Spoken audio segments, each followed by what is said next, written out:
Hey, what's going on, everybody? Welcome back to the channel. Hope you're all doing well. Hope you're all having a good time playing Warhammer 40k. You saw all the reviews. Maybe you played a little bit of Kill Team, Age of Sigmar, or anything like that. And yeah, I hope you're pretty satisfied with what you saw.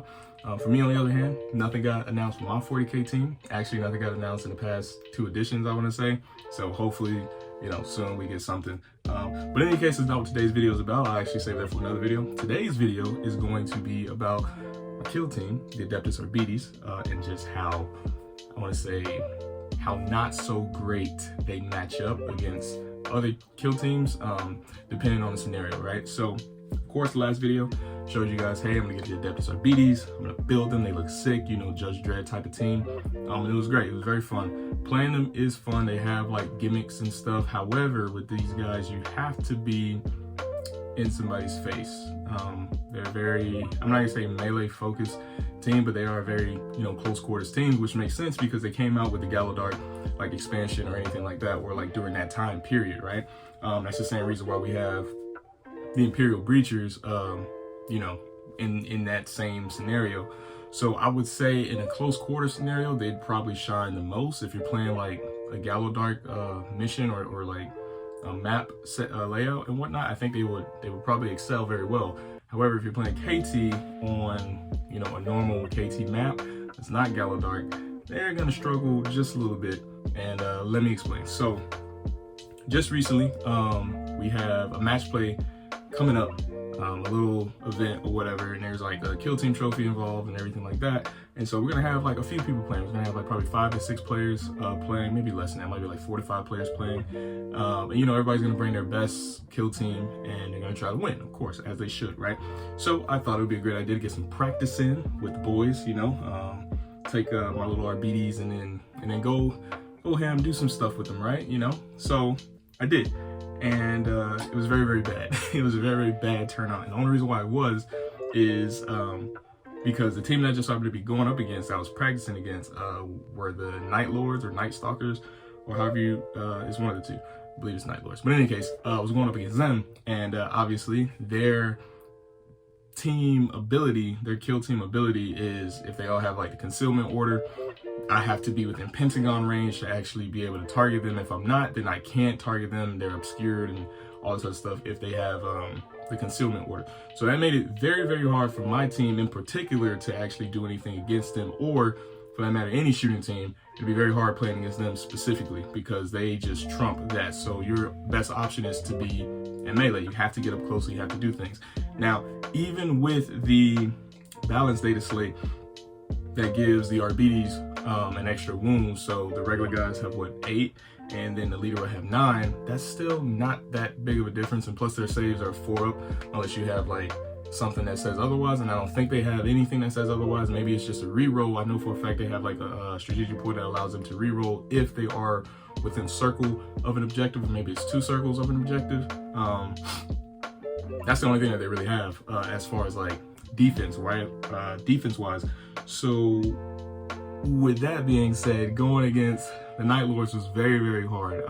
They could get in, they had 3 APL, they could get in and shoot and then get out, maybe get in, attack, get out. However, the only good thing that Arbites does have, right, is with the Subductor and the Conjugator, those 2 guys put together is insane, right? And there's actually an equipment point that you can give. It's 2 equipment points that you can give, I would say, to your 2 Subductors, which allows them to have the arrest ability for 1 AP, which basically allows them to do the same thing that the Conjugator can do, you know, for free, or maybe 1 AP as well for him, but it allows them to do that same thing, which allows you, if you beat them, right, you can arrest them. Like if you guys fight and they're not dead by the end of the fight phase, then you can arrest them, take them out of the fight, which is great. And while they're arrested, you know, they can't do anything, so they just have to pass that turn. So the plan there is to arrest them, get your other boys in there, and beat the shit out of them. That's how you would play them. But it's very hard to do that considering the fact how we would die before we can even get close.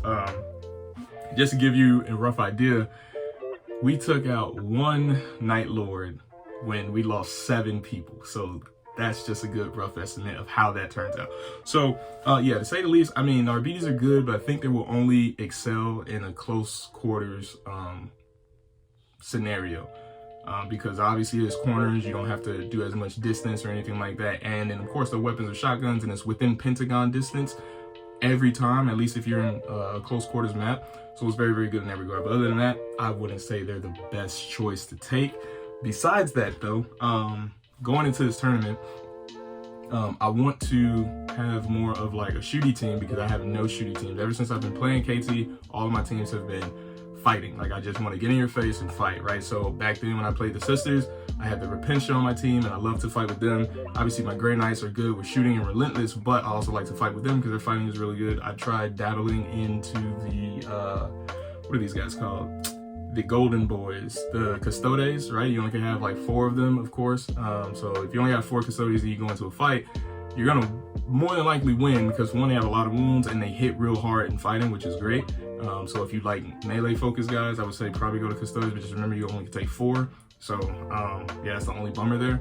But if you play them correctly, you could probably take out a team pretty well, and especially if you roll very good as well.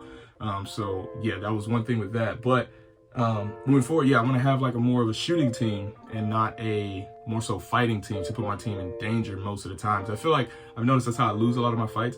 I get up, I lose a lot of my matches because I get up to try to fight and I lose too fast. So I'm gonna try to move away from that. And so I'm gonna try a shooting team next. So the next shooting team, all right, that I'm gonna try, so don't hate me, right, is the good old guys that are, of course, for the greater good. As you all know, just by me saying that, I'm gonna be playing the Tau, man. I'm gonna try to get these guys up and going, and we'll see how that works out. Now, one thing that I like about the Tau, of course, is that they have a lot of robots, right? I love robots. Mobile Suit Gundam was my thing before Warhammer, so obviously by default I'm kind of attracted to them. So I want to do something with that, of course. But that's like a big thing that you gotta like build up and all that stuff and understand more so. Now, if we were to play on a Galadark map, of course I'll bring the Arbites. If I'm not playing on a Galadark map, then I'll probably use the Tau, maybe the Grey Knights, depending on who I'm playing against, only because of the things of relentless and shooting twice and everything like that. But besides them, I also want to build maybe an Orc team. Don't know how that's really gonna roll out, but I do want to build them because I did get them way back when in the Octaria set, and I just have their, you know, their sprues just sitting here, so I might as well build them. I'll see why not. But yeah, man, I'm gonna go ahead and keep you guys updated, especially with how match play goes, and hopefully that goes well, but we'll see. I've been learning a lot trying to move forward. I kind of do want to take Warhammer into a more obviously fun but a more competitive standpoint in things, so I really want to try to improve my play and like understand things more. My next video, I actually want to show off my 40k, my 10th edition 40k army, what faction it is, and just how they do. I kind of gave it away with saying they haven't gotten anything in like 2 years, but then again, that's kind of a few factions, so I don't know, 2 editions, so that's kind of a few factions, so you let your mind kind of wander there. But once I show you guys, you're gonna be like, oh, okay, yeah, that makes sense. You're probably not gonna get anything. And to you, sir, I say shut up. All right, so that being said, hope you guys enjoyed the video. I'll see you all in the next one. Peace.